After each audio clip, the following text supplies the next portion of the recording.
আমি কোথায় এলাম? পুরোটা তো গ্রামের খ্যাত, পুরোটা খ্যাত। আমার ড্যাড কোথায় দিয়ে পাঠালো? এই ঢাকায় ব্যবসা থেকে, কোটি কোটি টাকা ব্যবসা থেকে আমি গ্রামে এলাম, পুরোটা খ্যাত। মনটা খুব খারাপ হয়ে গেল। এই হেলমেটটা 30 লাখ টাকা দামের, এই হেলমেটটা ধুইতো শালা কি গ্রামের থেকে চুরি হয় নাকি? আল্লাহ, গ্রামের তো সব তোরে ভরা তো।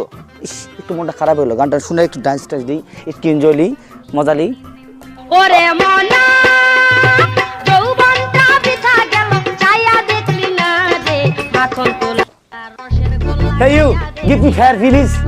আমার কাছে ধন্যবাদ। রে বন্ধু, তুই আমাদের রোহিত না, ছোটবেলাকার বন্ধু? আমাদের চিনতে পারতেছিস না? What? Who are you? আমি তো তোমাকে চিনি না।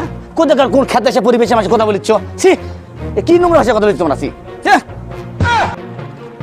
দোস্ত, এভাব করে শালা আমাদের চিনবে না, ওর একটা চিকিৎসা লইতে হবে। ঠিক আছে?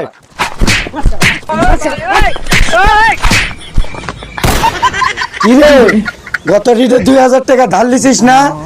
এই ঋণে তো আর দিসনি, শালা চিনতে পারিস না আমাদের? এখন বুঝ।